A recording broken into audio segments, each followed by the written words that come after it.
¿Alguna vez te has preguntado si todo lo que estás viviendo tiene algún sentido? Tal vez te miras al espejo y piensas, ¿por qué justo a mí? ¿Qué hice mal para merecer esto? O, ¿cómo puede haber propósito en medio de tanto caos? La verdad, aunque a veces cueste creerlo, es que nada de lo que atraviesas es casualidad.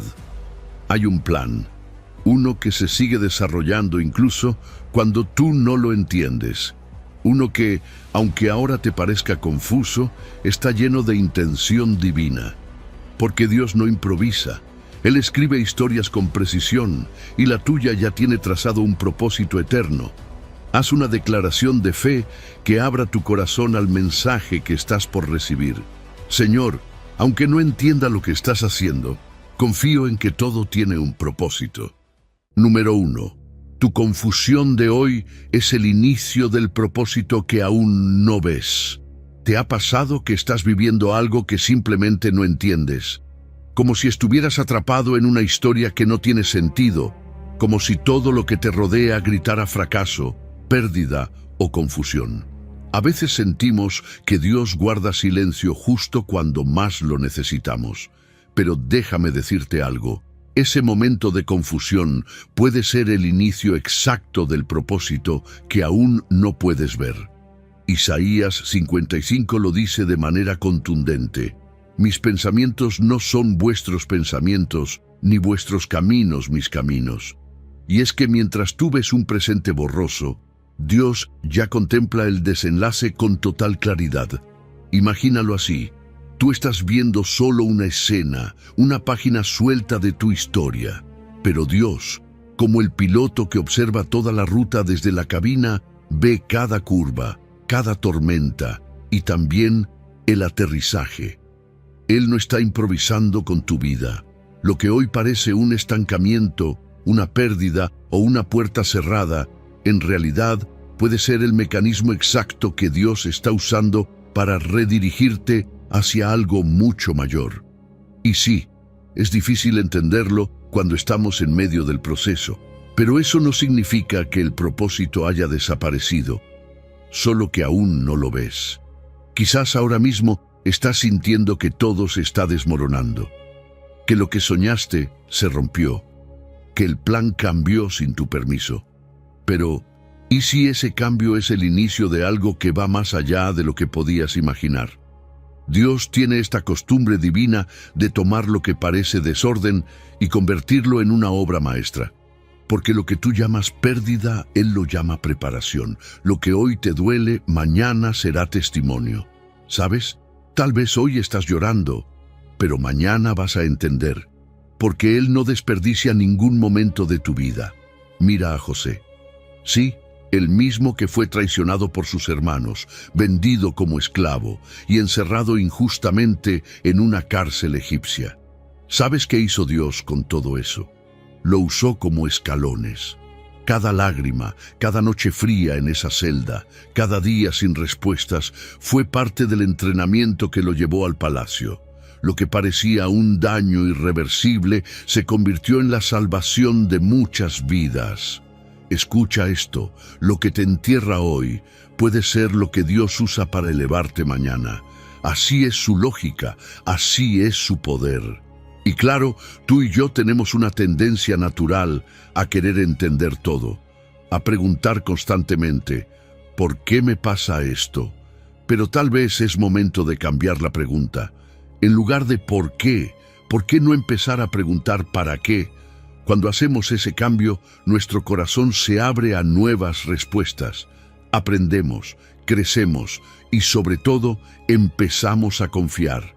No es resignación, es confianza inteligente. Es saber que alguien más sabio está al mando. ¿Sabes qué te puede ayudar? Tomarte un momento para escribir. Sí, literalmente. Abre un cuaderno y empieza a anotar qué puertas están cerradas hoy. Luego, pregúntate, ¿qué virtud está trabajando Dios en mí a través de esto? Tal vez paciencia, humildad, dependencia. Y no lo hagas solo. Busca en la Biblia, ora, habla con alguien de fe que te ayude a ver con más claridad. porque las respuestas no siempre están en lo obvio, pero Dios siempre está hablando, aunque sea en silencio. Y si sientes que estás agotado de buscar explicaciones, tal vez lo que necesitas no es una respuesta, sino descanso, soltar, dejar de luchar con tus propias fuerzas, recordar todas esas veces que Dios sí actuó, que sí respondió. Repite esto en tu mente: Él sabe más que yo. Y deja que eso te traiga paz, porque soltar el timón no es perder el rumbo. Es dejar que el capitán experto te guíe a puerto seguro. Hoy te animo a hacer algo. Mira tu obstáculo, esa situación que no entiendes, y atrévete a declararlo diferente. Esto será parte de mi propósito. Ora, dile a Dios: muéstrame lo que aún no puedo ver. Y si tienes un testimonio, compártelo. Porque cuando tú hablas de cómo Dios te levantó, inspiras a otros a creer que también lo hará con ellos. Número 2. Fuiste soñado por Dios mucho antes de respirar. ¿Te has detenido a pensar en esto? Antes de que dieras tu primer suspiro, ya eras parte del plan de Dios. Antes de que tus padres supieran que venías en camino, Dios ya te conocía. Jeremías 1:5 lo dice con una ternura que estremece: antes que te formara en el vientre te conocí, y antes que nacieras te santifiqué. No eres fruto del azar ni consecuencia de un descuido. Fuiste soñado, fuiste intencionado, eres diseño deliberado del Creador del universo. Y esa verdad, cuando realmente la abrazamos, rompe cadenas internas de inseguridad, de comparación, de sentirnos menos que otros. Pero claro, hay días en los que eso cuesta creerlo, porque la vida duele, porque el guión no va como esperábamos, y entonces viene esa duda que muchos cargamos en silencio: ¿y si me equivoqué de camino? ¿Y si Dios ya no está escribiendo mi historia? Pero déjame hacerte una pregunta. ¿Tú crees que Dios se sorprendió por tu última crisis? ¿Que se rascó la cabeza al ver esa puerta cerrarse? Para nada. Nosotros vemos una escena, una página suelta, pero Dios ve el libro completo y sigue escribiendo, incluso en medio de las lágrimas. Tu vida no es una improvisación. Cada capítulo, incluso esos que parecen tachones, tiene propósito. Tus dones, tu manera de sentir, incluso esas luchas internas que a veces te avergüenzan. Todo eso fue considerado en el diseño, porque Dios no solo vio lo que serías capaz de hacer, también vio todo lo que ibas a enfrentar, incluso las personas difíciles que se han cruzado en tu camino. Muchas veces son herramientas que Dios usa para afinar tu carácter. Es como si tu historia estuviera en manos de un autor que no escribe al azar, sino con un objetivo eterno. Y si todavía te cuesta verlo, miremos a Moisés. Desde bebé, su historia parecía una suma de accidentes: una canasta en el río, una princesa egipcia, años como príncipe, luego otros tantos como pastor en el desierto. ¿Y sabes qué? Todo estaba conectado. Lo que parecía un desvío fue entrenamiento. Lo que parecía un exilio era preparación, porque Dios sabía que ese mismo hombre iba a liberar a todo un pueblo. Moisés fue movido de lugar en lugar, pero nunca estuvo fuera del propósito de Dios. Lo mismo pasa contigo. Ahora, seamos honestos. Muchas veces queremos tomar el lápiz de nuestra vida y reescribir lo que no nos gusta. Pero eso solo genera frustración. Queremos tachar páginas, borrar temporadas, adelantar capítulos. Pero solo cuando soltamos ese lápiz y dejamos que el autor divino termine de escribir, es que empieza a surgir la versión más poderosa de nuestra historia. Y sí, a veces no entendemos el proceso, pero Dios ya vio el final y es glorioso. ¿Quieres una forma práctica de descubrir tu propósito? Mira tu vida. Haz una lista de esas experiencias que más te marcaron, buenas o malas. Piensa en tus pasiones, en tus heridas, en las cosas que arden en tu corazón. Pregúntale a Dios con sinceridad: ¿qué quieres que haga con esto? y empieza a moverte hacia donde veas oportunidades que resuenen con lo que llevas dentro. No estás empezando desde cero. Estás siguiendo pistas que Dios dejó sembradas en tu camino, y cuida tu narrativa interna. Basta de decir, soy un error, nada tiene sentido. Empieza a declarar verdad sobre ti. Fui elegido desde antes de nacer. Usa la palabra como espejo.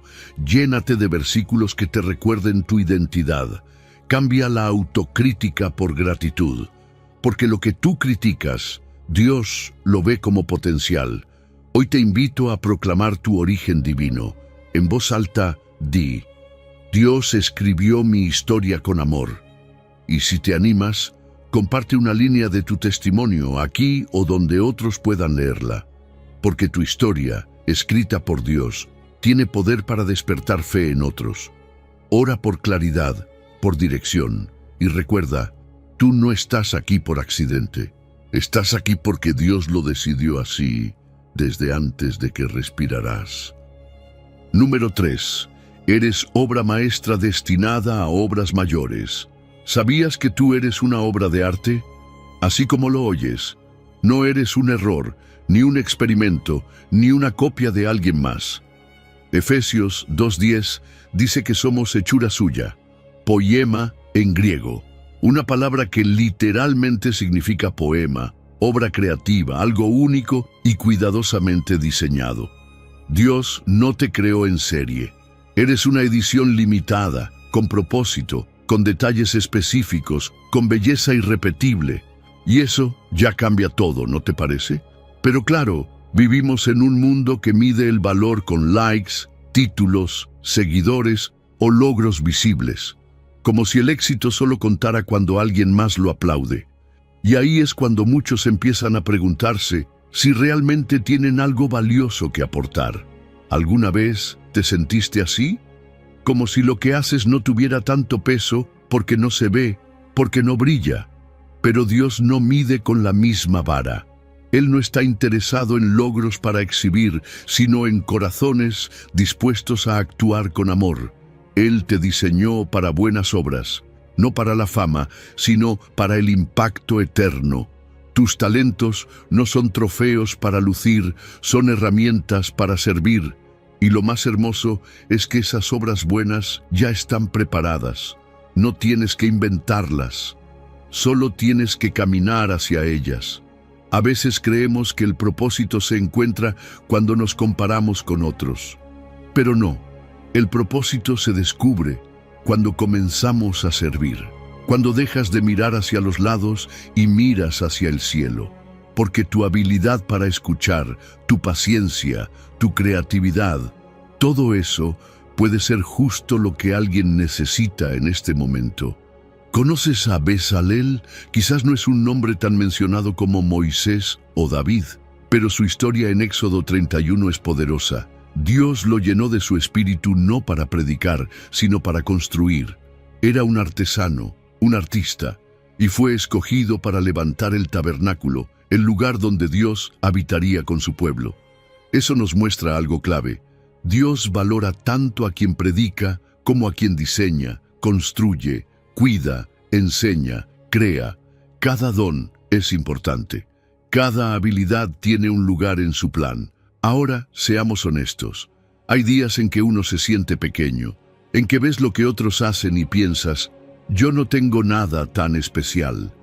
Pero eso es una mentira que roba tu energía y silencia tu llamado. Menospreciarte es como decirle a Dios, te equivocaste al hacerme. Y no, Él no comete errores. Compararte no solo te desgasta, también te hace improductivo. Lo mejor que puedes hacer es mirar tu entorno y preguntarte, ¿cómo puedo poner mi don al servicio de otros ahora? Haz algo práctico hoy mismo. Toma un papel y escribe tus talentos. ¿Qué haces bien? ¿Qué disfrutas? ¿Qué te dicen otros que haces con naturalidad?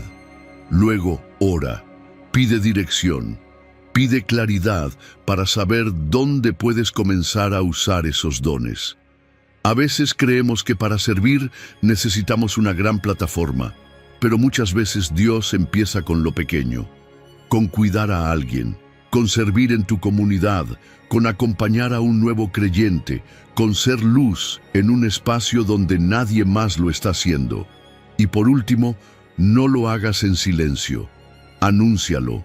Declara con humildad pero con firmeza: estoy disponible para ayudar con... Puede parecer un paso pequeño, pero cuando lo haces con fe, activa un camino de propósito que ya estaba escrito para ti. Comparte tu experiencia, cuenta cómo descubriste tu don y anima a otros a hacer lo mismo. Porque cuando cada uno aporta lo que Dios le dio, la comunidad florece y el reino avanza. Así que recuerda, eres una obra maestra, hecha por Dios mismo. No estás aquí por casualidad, estás aquí con propósito, y ese propósito, aunque hoy parezca pequeño, puede cambiar vidas, incluida la tuya. Número 4. Lo que parece sequía está forjando tu futuro. Hay momentos en la vida en que todo se seca, donde miras alrededor y no ves fruto, no ves dirección, no ves respuestas. Es como estar en un desierto. Arena ardiente bajo los pies, un cielo sin nubes que no da sombra, y un silencio que parece eterno. Pero, ¿sabes algo? Aún ahí, en ese lugar que parece vacío, Dios está trabajando. Deuteronomio 8:2 lo deja claro.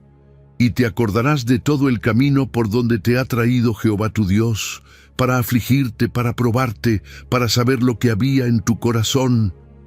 Sí, incluso el desierto tiene propósito. Muchos piensan que si están atravesando una etapa así es porque hicieron algo mal, que si hay silencio es porque Dios los está castigando, pero no es así. El desierto no es el lugar del castigo, es el gimnasio donde Dios fortalece tu alma. Es donde aprendes a vivir por fe y no por vista. Recuerda que el pueblo de Israel, aún en su travesía por la nada, tenía maná cada mañana, una nube que los cubría del sol y una columna de fuego que los guiaba de noche. No tenían lujo, pero tampoco les faltó lo esencial. El desierto fue la escuela de su identidad como pueblo. Cuando todo lo que te sostenía desaparece, lo que queda es lo que realmente hay en tu corazón. Y ahí es donde Dios empieza a trabajar en serio. Bajo presión, la verdad sale a la luz. La queja revela impaciencia. El agradecimiento revela confianza. ¿Lo has notado?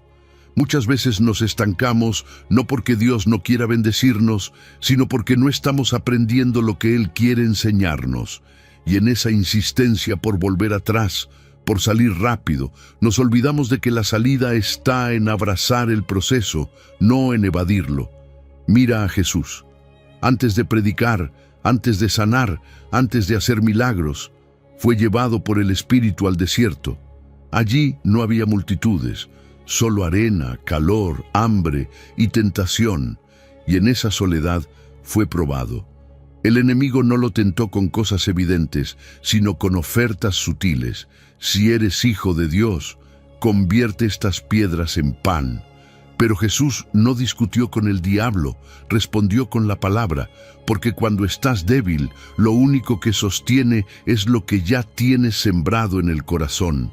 El desierto lo preparó para resistir y también para avanzar con claridad. Primero la batalla interna, luego el ministerio público. Y claro, todos queremos salir rápido del proceso. ¿A quién le gusta el calor del horno? Pero salir antes de tiempo es como sacar el pan cuando todavía está crudo. No se sostiene, no alimenta. El oro solo se purifica en fuego prolongado. Y a veces, lo que tú llamas espera inútil, Dios lo llama tiempo de refinamiento. No te rindas, no huyas, porque lo que está siendo formado en ti ahora será necesario para lo que vendrá después. Haz algo práctico. Establece rutinas espirituales en medio de tu desierto. No importa si son cortas, un tiempo de oración, una lectura de la palabra, un momento de gratitud real.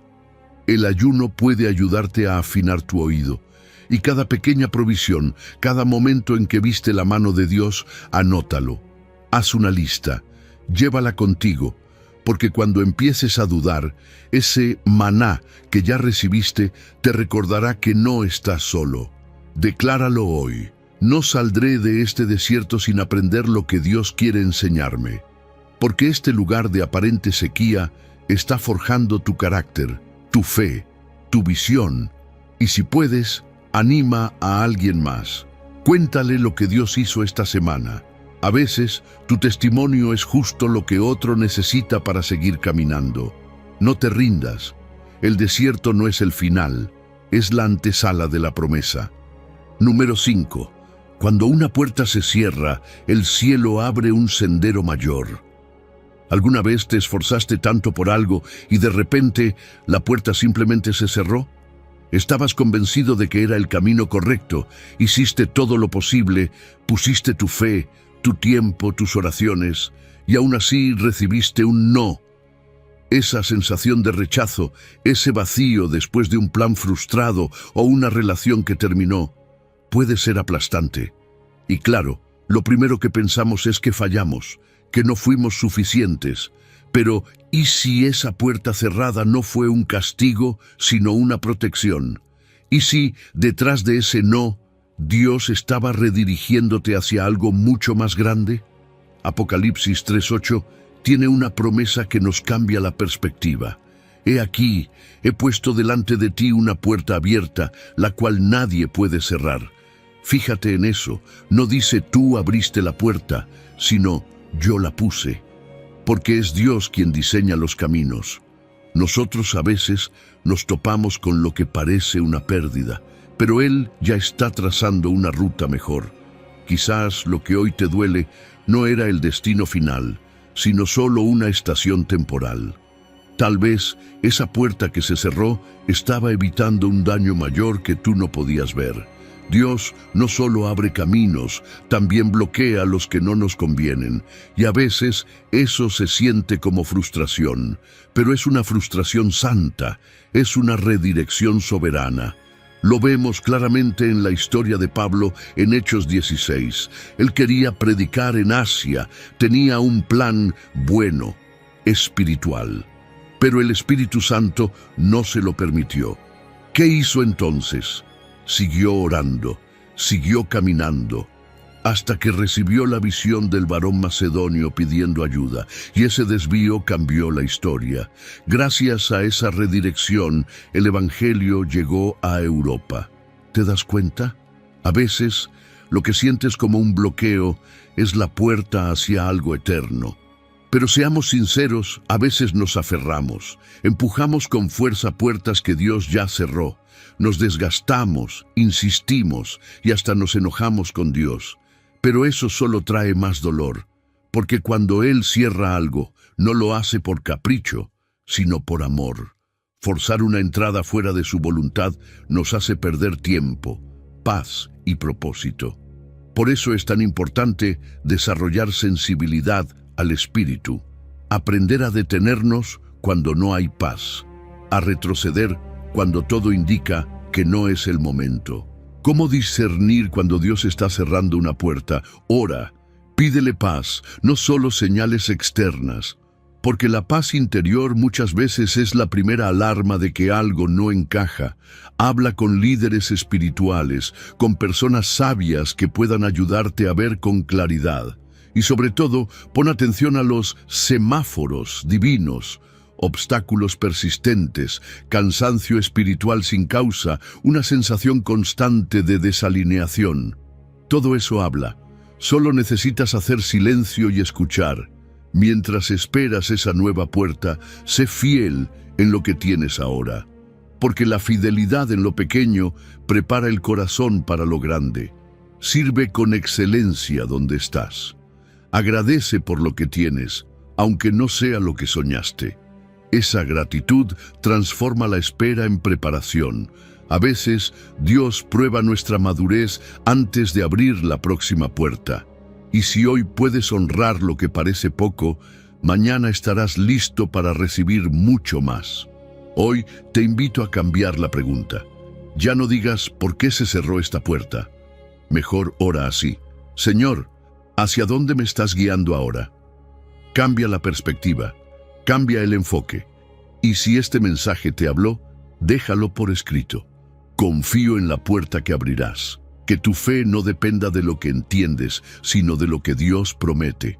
Porque si Él abrió una puerta delante de ti, créeme, nadie la podrá cerrar. Ni el miedo, ni el rechazo, ni siquiera tus errores. El cielo tiene un sendero mayor para ti. Solo confía y sigue caminando. Número 6. Cuando Dios parece tardar, está preparando algo mejor. ¿Te ha pasado que esperas y esperas y nada? Como cuando estás descargando algo importante y la barra de progreso simplemente no avanza. En esta generación todo es inmediato. Si no carga en 5 segundos, actualizamos la página. Si no recibimos respuesta al mensaje, asumimos lo peor. Y esa mentalidad de «lo quiero ya» también la llevamos a nuestra relación con Dios. Pero Él no trabaja con nuestro reloj. Y ahí empieza el problema. La impaciencia no solo nos roba la paz, también nos hace tomar decisiones que después lamentamos. Ahora, déjame decirte algo que puede incomodarte un poco. Esperar en Dios es una disciplina espiritual. No es pasividad, no es hacer nada, es confiar activamente, es aprender a quedarte quieto cuando todo dentro de ti grita por moverse. Lamentaciones 3:25 lo dice así: bueno es Jehová a los que en Él esperan. Bueno es esperar en silencio la salvación de Jehová. Esa espera en silencio no es resignación, es entrenamiento. Como el agricultor que siembra y luego no va desenterrando la semilla para ver si está creciendo. Él sabe que bajo la tierra en silencio está ocurriendo algo. Lo mismo pasa con tu fe. Muchos piensan que si Dios está tardando, entonces se olvidó. Pero eso no es cierto. Él no está retrasado, está preparando. A veces, mientras tú estás esperando, Él está moviendo piezas que tú no ves. Está ordenando personas, situaciones, detalles. Y más aún, está viendo si en esa espera tú quieres solo su mano o también su corazón.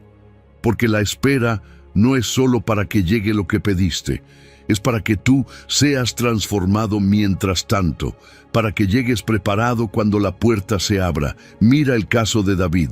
Fue ungido como rey cuando todavía era un joven pastor. ¿Y qué pasó después? No subió al trono al día siguiente. Pasaron años. Años de persecución, de vivir en cuevas, de ser perseguido por Saúl. ¿Y sabes qué produjo ese tiempo de espera? Salmos, himnos, intimidad con Dios, carácter. Porque Dios no solo quería poner una corona en su cabeza, quería formar un corazón conforme al suyo. La espera no lo frenó, lo moldeó, de la soledad con su arpa al trono, con un cetro. Todo con propósito. Ahora bien, cuando nos adelantamos a los tiempos de Dios, lo que obtenemos no es bendición, es carga. Mira a Abraham. Dios le había prometido un hijo, pero como sentía que Dios tardaba, tomó decisiones apresuradas. Nació Ismael, un hijo que no era parte del plan original, y ese error trajo conflictos que aún marcan la historia. ¿Te das cuenta? La prisa fabrica copias. Solo la paciencia recibe originales. Jesús nunca corrió. Caminaba con propósito. Y tú y yo estamos llamados a lo mismo. Entonces, ¿qué hacer mientras esperas? Establece rutinas espirituales. Dedica tiempos fijos para orar, para leer la palabra. Apunta cada pequeña respuesta, cada detalle, porque eso te va a ayudar a ver que sí estás avanzando, aunque sea lento. Practica el silencio interior, esa pausa necesaria para escuchar la voz de Dios. Porque muchas veces el ruido de afuera solo se apaga cuando hay quietud dentro. Y tal vez, más importante aún, tienes que redefinir tu reloj. No digas, Dios está tardando. Mejor di, Dios está esperando el momento maduro, porque el tiempo de Dios no es puntual, es perfecto. Repite contigo mismo, Él nunca llega tarde. Y empieza a agradecer, no por lo que vendrá, sino por lo que ya tienes. porque la gratitud también madura la fe. Hoy te invito a hacer una confesión valiente. Declara: espero en silencio y confío en tu salvación. Escríbelo, compártelo, y si tienes una historia donde Dios respondió después de un largo tiempo, cuéntala. Tu testimonio puede darle ánimo a alguien que hoy se siente estancado, y si tú eres quien está esperando, no estás solo. Hay sabiduría en la pausa, porque cuando Dios parece tardar, es porque está preparando algo mucho, mucho mejor.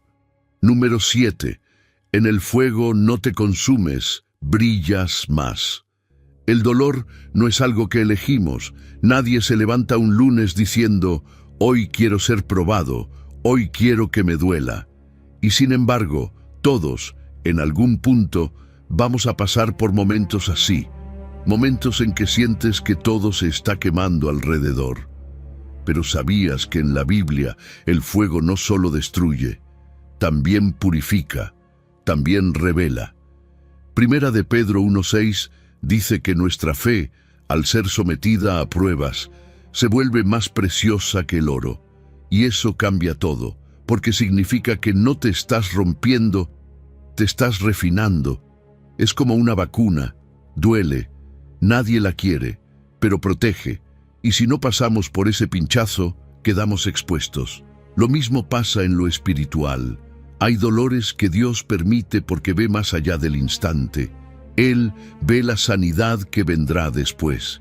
Y en esa tensión entre lo que no entendemos y lo que duele, Él está trabajando. Porque las pruebas no solo prueban tu fe, la purifican, la hacen más real, más sólida. Como el oro que entra al fuego con impurezas, pero sale brillando. ¿Sabes? Muchas veces creemos que cuando todo va mal es porque Dios se alejó. Pero lo cierto es que el oro no se queja del horno, porque sabe que después del calor hay transformación. Lo que se quema no es su esencia, son sus impurezas, orgullo, autosuficiencia, miedos, inseguridades. Todo eso se empieza a desprender cuando arde, y lo que queda es lo que vale. La fe refinada tiene otro brillo, y lo más poderoso es que esas cicatrices que quedan se convierten en puertas para otros. Porque cuando alguien te escucha hablar desde tu dolor, se conecta, encuentra esperanza. Miremos a Job, perdió todo: hijos, salud, bienes, reputación, pero ¿sabes qué no perdió? Su fe. A pesar de todo, no maldijo a Dios. Su proceso no fue rápido, no fue fácil, pero fue necesario, porque al final Job no solo recuperó el doble de lo que había perdido, también recibió una visión nueva, más profunda, más íntima de Dios. Él mismo lo dijo: de oídas te había oído, mas ahora mis ojos te ven. Lo conoció en la fragilidad, en el quebranto, y eso no tiene precio. El problema es que muchas veces nos quedamos en modo víctima. Nos preguntamos: ¿por qué a mí?, en lugar de preguntar: ¿qué está purificando Dios en mí con esto? Porque el dolor no es castigo, es cirugía, es tratamiento, y cuanto antes lo entiendas, antes puedes colaborar con el proceso, porque resistir el fuego solo lo prolonga. Pero entregarte a él, eso acelera el refinamiento. Aquí va algo práctico: nombra tu prueba, escríbela y dile a Dios: esto te lo entrego. No lo escondas, no finjas que no pasa nada, y luego busca apoyo. Habla con tu comunidad de fe, memoriza promesas. Recuerda que en la Biblia hay tantas palabras que hablan de aflicción, pero más aún de consuelo, porque Dios no desperdicia el sufrimiento, lo transforma. Y si ya pasaste por una temporada así, ¿por qué no convertir ese dolor en ministerio? Cuenta tu historia. Hay alguien ahí fuera que necesita escucharla. Puedes servir a otros que hoy están atravesando lo que tú ya superaste. Escribir tu testimonio, dejar legado, porque cuando el fuego pasa, queda la gloria. Así que declara hoy con valentía: mi fe saldrá refinada como el oro. Escríbelo, compártelo, proclámalo. Y si quieres ir más profundo, comenta qué área crees que Dios está purificando en ti. ¿Tu carácter? ¿Tu dependencia? ¿Tu confianza? Y ora por otros que también están siendo probados, que sientan que no están solos, porque en este horno no te estás consumiendo, estás brillando más. Número 8. Cuando no puedes más, ahí comienza su poder. ¿Alguna vez te has sentido avergonzado de tu debilidad? Como si tener que pedir ayuda fuera una derrota. Vivimos en una cultura que premia la autosuficiencia, que te dice, tú puedes solo, sé fuerte, no muestres lo que te duele. Pero fíjate lo que dice la Biblia, bástate mi gracia, mi poder se perfecciona en la debilidad. No es un error que seas frágil, no es una falla que a veces no puedas más, es una invitación.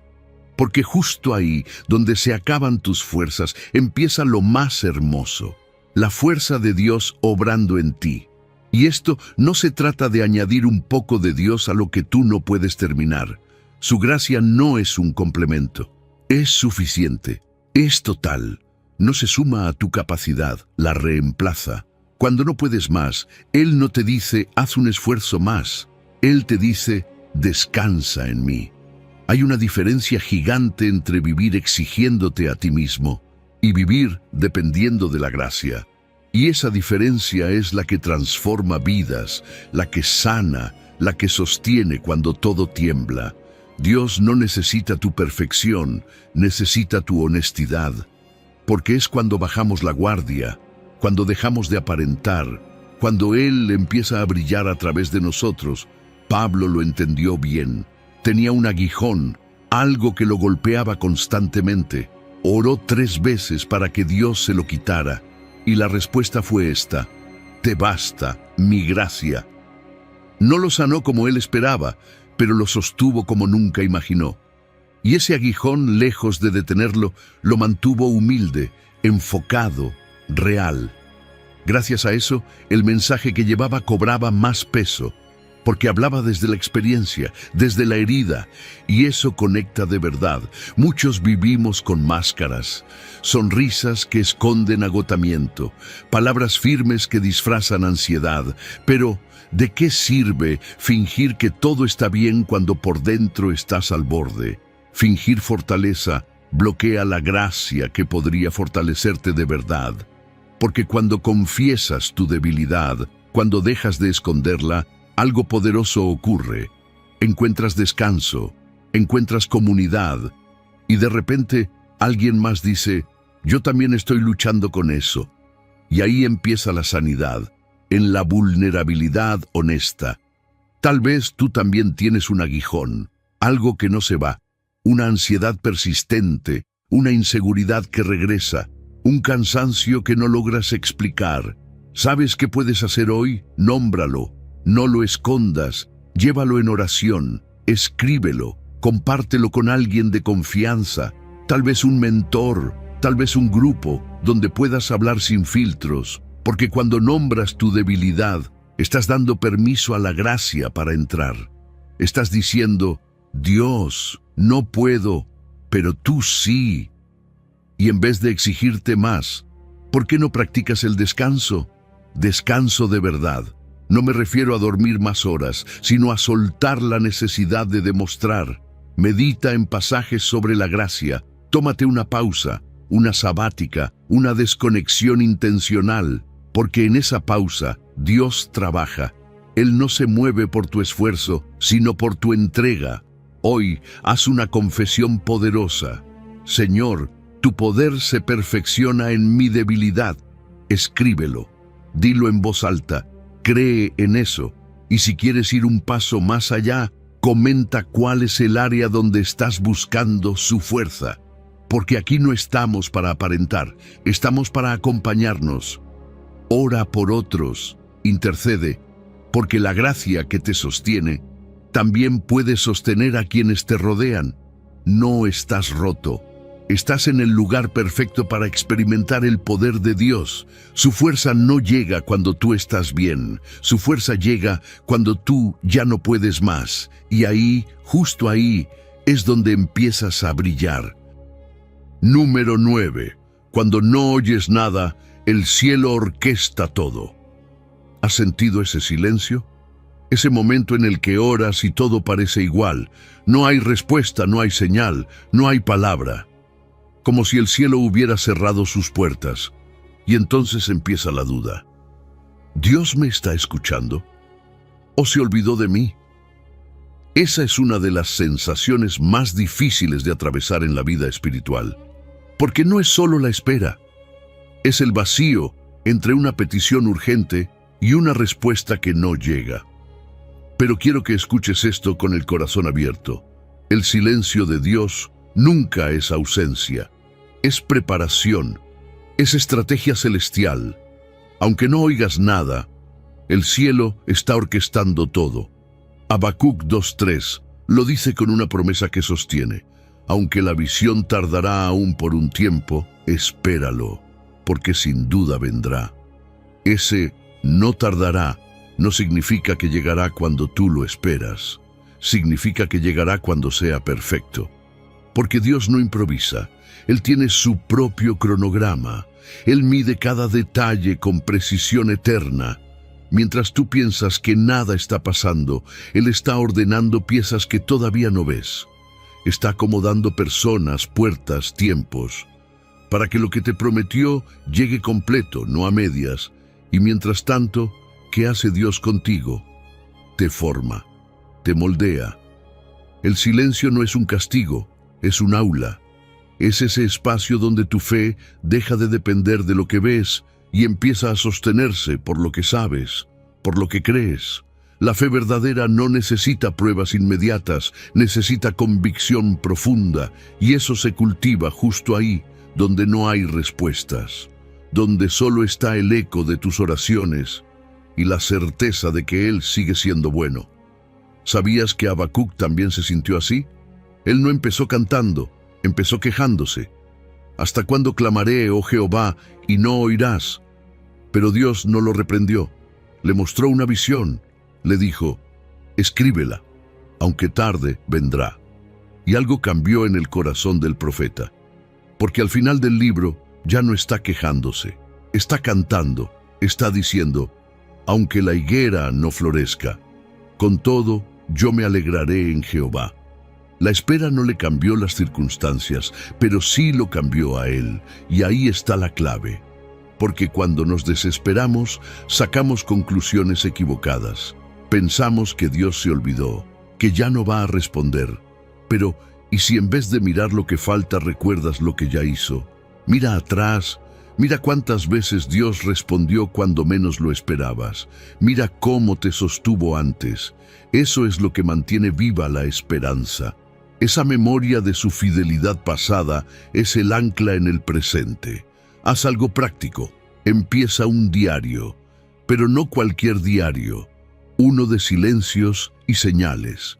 Escribe ahí las oraciones que todavía no tienen respuesta, pero también escribe las pequeñas evidencias de que Dios sigue moviéndose. Una conversación inesperada, una palabra en un devocional, una paz que no entiendes. Porque cuando vuelvas a leer eso más adelante, verás que nunca estuviste solo, que el telón estaba bajo, pero Dios ya ensayaba la escena. Y no te quedes callado, no cierres tu boca mientras esperas. Adora. La alabanza no es solo una respuesta cuando todo sale bien, es una forma de envolver la promesa hasta que se cumpla. Escoge un salmo, uno que se vuelva tu himno, y únete a otros. Ora en comunidad, adora con otros que también están esperando, porque hay algo poderoso cuando varios corazones levantan fe en medio del silencio. Decláralo hoy. Espero porque confío, no porque entiendo. Escríbelo si necesitas recordarlo. Y si tienes una promesa, escríbela también. Como dice Habacuc, escribe la visión en tablas. Escríbela, guárdala, léela en voz alta.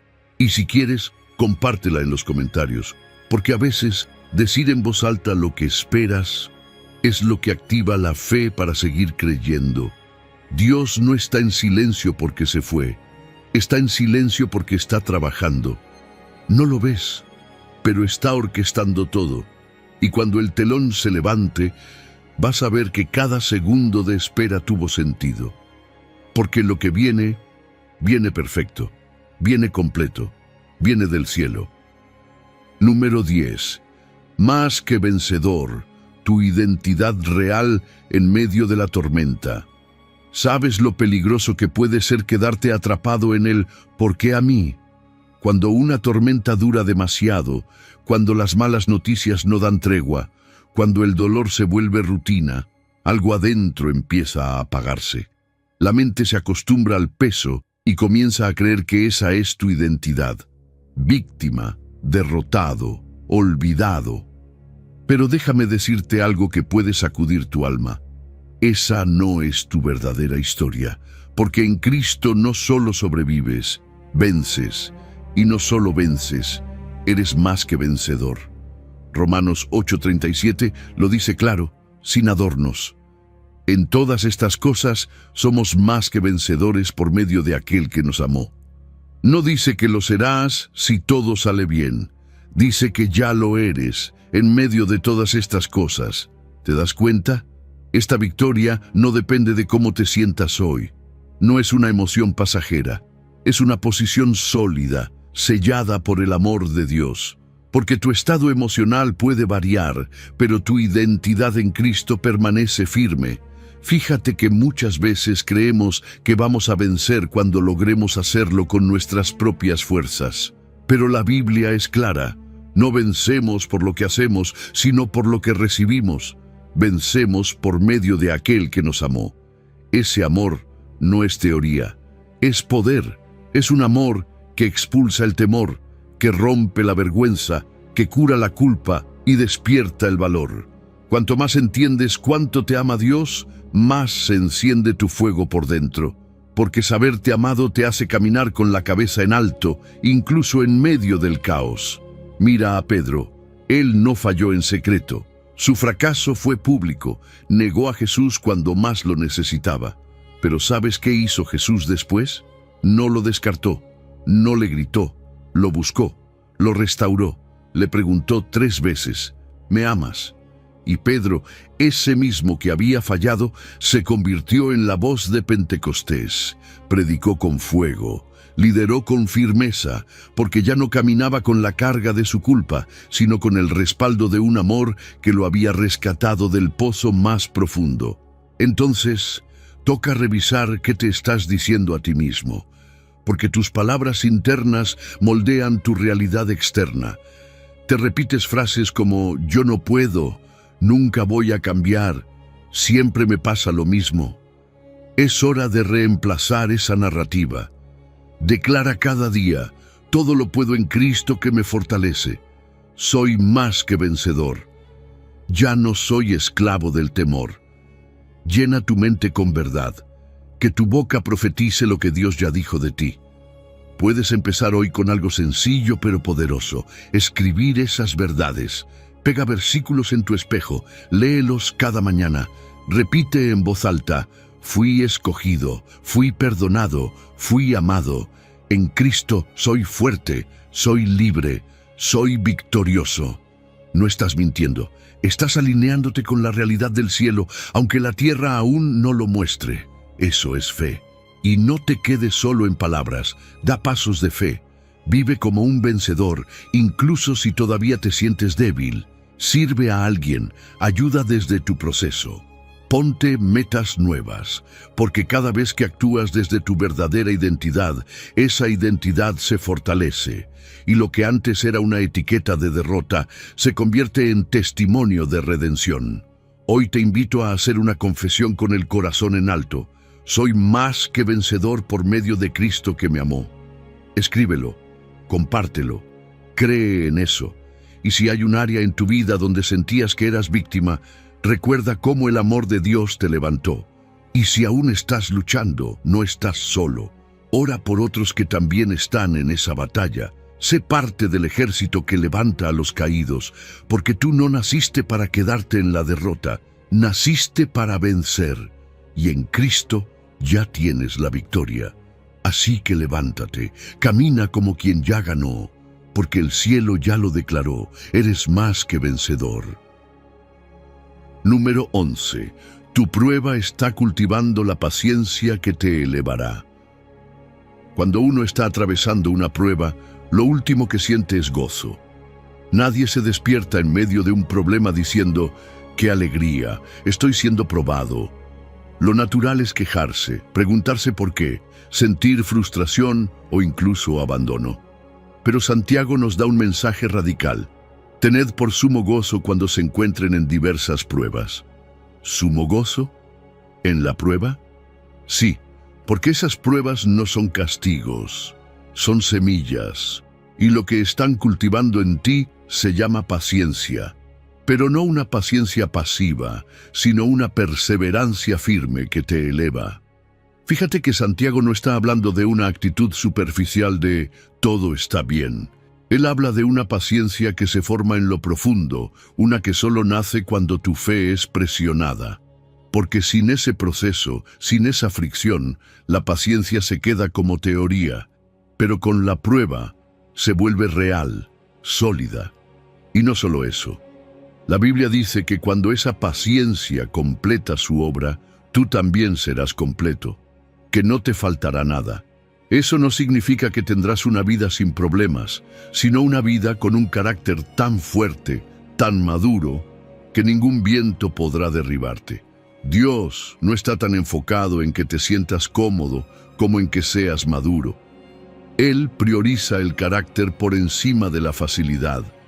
La prueba no es para destruirte, es para prepararte, porque Él sabe a dónde quiere llevarte, y para lo que viene necesitas raíces profundas.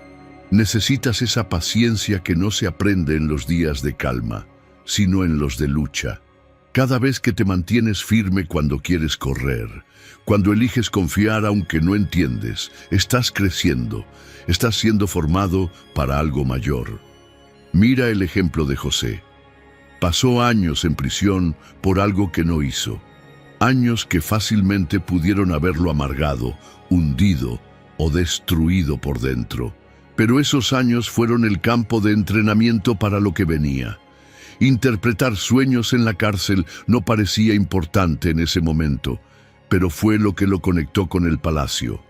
Su ascenso fue repentino, sí, pero su madurez fue lenta. La paciencia que cultivó en prisión fue lo que lo sostuvo como gobernador de Egipto.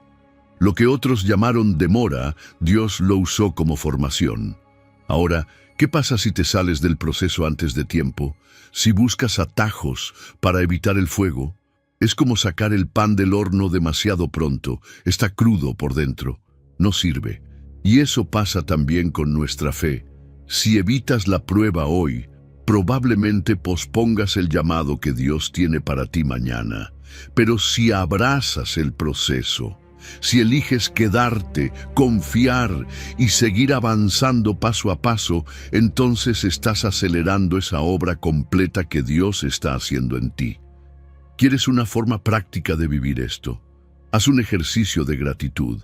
Aunque estés en medio del problema, anota 3 cosas que estás aprendiendo. Tal vez estás descubriendo que tienes más fuerza de la que pensabas. Tal vez estás aprendiendo a depender más de Dios. Tal vez estás valorando cosas que antes dabas por sentado. Escríbelas. Repite cada mañana una declaración de gozo como: esta prueba me está perfeccionando. Compártelo con alguien que te acompañe, un mentor, un amigo de fe. Porque cuando compartimos lo que Dios está haciendo, eso se afirma más en nuestro corazón. También puedes monitorear tu progreso. Piensa, ¿cómo reaccionabas antes frente a una frustración? ¿Y cómo reaccionas ahora? Celebra cada pequeña victoria de autocontrol, cada momento en que elegiste la fe en vez del miedo. Y si tienes cerca a alguien de confianza, pregúntale si ha notado cambios en ti. A veces, otros ven más claro lo que Dios está haciendo en nuestro interior. Hoy te invito a hacer una confesión en medio de tu prueba. Dilo con convicción: esta dificultad me está perfeccionando. Y si quieres, escribe en los comentarios una lección que Dios te está enseñando en este momento, porque tu proceso puede inspirar a alguien más que también está luchando con el suyo. Y ora no solo por ti, sino por todos los que están siendo formados en el horno del propósito. Número 12. Dios te levanta más firme que antes de caer. Hay momentos en la vida que nos dejan en el suelo, no simbólicamente, sino literal y emocionalmente en ruinas. Después de una pérdida, una traición, un fracaso que no viste venir, es como si todo dentro de ti se quebrara. Y sí, uno piensa, no voy a volver a ser el mismo, pero ¿sabes qué? Tal vez no lo seas. Tal vez Dios no quiere que vuelvas a ser el mismo, sino que seas aún más firme, más fuerte, más completo que antes. Porque como dice Primera de Pedro 5:10, después que hayáis padecido un poco de tiempo, el Dios de toda gracia, Él mismo, os perfeccionará, afirmará, fortalecerá y establecerá. Fíjate en eso, no es alguien más, no es algo externo, Él mismo es quien se encarga de tu restauración. Dios no terceriza tu proceso, no se lo entrega a las circunstancias ni lo deja al azar.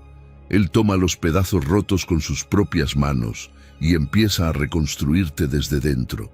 Y no lo hace solo para devolverte lo que perdiste, lo hace para darte algo mejor, más profundo, más estable, más duradero. Porque la gracia que Él derrama sobre tu vida no se basa en lo que tú mereces, sino en quién es Él. Ahora hay algo importante que entender. La restauración de Dios no es simplemente regresar al punto anterior. No es un volver a ser como antes, es un ser transformado por lo que pasó. La caída no te define, pero sí puede refinarte. Cuando Dios restaura, no te lleva de vuelta, te lleva más arriba, te perfecciona, es decir, llena los vacíos que antes ni notabas, te afirma, coloca base sólida donde había debilidad y te fortalece para que cuando vuelvas a enfrentar tormentas no te derriben con la misma facilidad. Mira lo que pasó con Job. Perdió absolutamente todo: salud, familia, recursos, amigos. Fue una tormenta como pocas, pero al final Dios no solo le devolvió lo que tenía, le dio el doble. Restauró sus relaciones, su reputación, su paz. Pero lo más importante, Job conoció a Dios como nunca antes. Él mismo dijo, de oídas te había oído, mas ahora mis ojos te ven. La restauración no solo fue externa, fue espiritual, fue íntima, fue transformadora. El problema es que muchas veces, después de una caída, nos resignamos. Decimos cosas como, ya no hay vuelta atrás, nunca voy a recuperar lo perdido. Esto me marcó para siempre. Y sí, te marcó, pero no para condenarte, sino para formar algo nuevo. Declarar nunca más puede sonar fuerte, pero muchas veces solo perpetúa el dolor. La esperanza de restauración, en cambio, honra la promesa de Dios. Y esa promesa es clara. Él mismo se encargará de levantarte, de perfeccionarte, de establecerte sobre bases nuevas. ¿Y cómo se empieza? Haciendo un acto de sinceridad. Haz una lista, sí, una lista real, escrita, de todo lo que sentís que perdiste. Emociones, relaciones, estabilidad financiera, salud, propósito. No lo minimices, anótalo y luego preséntaselo a Dios en oración específica. Señor, perdí esto y necesito que tú lo restaures. Pero no te quedes solo ahí. Da pasos prácticos que acompañen tu oración. Si necesitas perdonar, empieza a hacerlo. Si es un área emocional, busca ayuda profesional. Si es en tus finanzas, comprométete con disciplina. La restauración divina siempre se manifiesta también en decisiones humanas. Y no tengas miedo de construir sobre las ruinas, porque esas ruinas, si las dejas en manos de Dios, se convierten en cimientos nuevos. Usa lo que aprendiste, usa el proceso. Puedes mentorizar a alguien que esté viviendo lo que tú ya atravesaste. Puedes escribir tu historia, documentar el proceso, no solo para no olvidarlo, sino para recordar siempre que Dios fue fiel. Y lo será otra vez. Tu tormenta no fue el final. Fue el terreno donde Dios empezó algo nuevo. Lo que parecía una pérdida definitiva, ahora es el punto de partida para una restauración completa.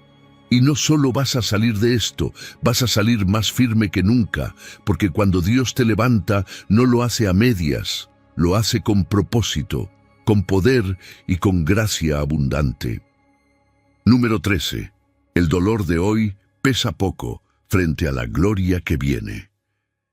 El dolor tiene una forma curiosa de estirar el tiempo. Cuando estás sufriendo, un minuto se siente como una eternidad, un día se vuelve insoportable, y lo que tal vez empezó como algo pequeño, crece tanto en tu mente que parece que nunca va a terminar. Pero entonces aparece Pablo, escribiéndole a los corintios desde un contexto de sufrimiento real, persecución, cárcel, amenazas, desprecio, y dice algo que nos descoloca. Esta leve tribulación momentánea. ¿Leve? ¿Momentánea? ¿En serio? Lo que para nosotros sería motivo de colapso, él lo llama ligero. Y ahí entendemos que no es porque el dolor fuera menor, sino porque él había aprendido a mirar desde otra perspectiva. Pablo no minimiza el dolor. Lo que hace es compararlo. Y cuando pones el sufrimiento de hoy al lado de la gloria que viene, el peso cambia, no porque el dolor desaparezca, sino porque deja de tener la última palabra. Lo visible, dice Pablo, es temporal. Lo invisible, lo que no se ve ahora, eso es eterno. Entonces sí, lo que duele hoy importa, pero no es todo. Hay algo más grande en camino, algo que no solo equilibra la balanza, sino que la inclina por completo hacia la esperanza. Y aquí viene una verdad poderosa. El dolor no solo sucede, produce. Eso que estás atravesando no es en vano. Está generando algo eterno en ti. No es solo sufrimiento al azar. Dios no desperdicia una sola lágrima. Cada momento duro, cada noche en vela, cada oración con el corazón roto, todo eso es semilla. Y esa semilla va a dar fruto, porque esa tribulación momentánea está produciendo un peso de gloria, no algo superficial, no algo instantáneo, sino algo eterno, algo que vale mucho más que el precio que estás pagando ahora. ¿Te acuerdas de Esteban, el primer mártir cristiano? Mientras lo apedreaban, levantó la mirada y vio el cielo abierto, vio a Jesús, de pie, no sentado, no distante, de pie, esperándolo. En medio del dolor más cruel, Esteban recibió la visión más gloriosa, y su muerte, ese momento de leve tribulación, sembró fe en alguien que estaba ahí, viéndolo todo, Saulo, que más adelante sería Pablo. Así que sí, tu dolor puede parecer el final, pero en manos de Dios se convierte en comienzo de algo mayor. El problema es que muchas veces estamos tan enfocados en lo visible que lo invisible se nos escapa. Miramos lo que nos falta, lo que nos duele, lo que no entendemos, y olvidamos lo que nos espera. Por eso necesitamos entrenar la mirada, hacer ese zoom out espiritual que nos permite ver más allá del instante. Y eso se cultiva, se aprende, se ora. Señor, ayúdame a ver lo eterno en medio de lo temporal. Ayúdame a recordar que esto también pasará, que la gloria venidera no tiene comparación. Puedes empezar hoy mismo. Tómate unos minutos para leer Apocalipsis capítulos 21 y 22. Deja que esas promesas entren en tu mente y en tu corazón. Visualiza la gloria.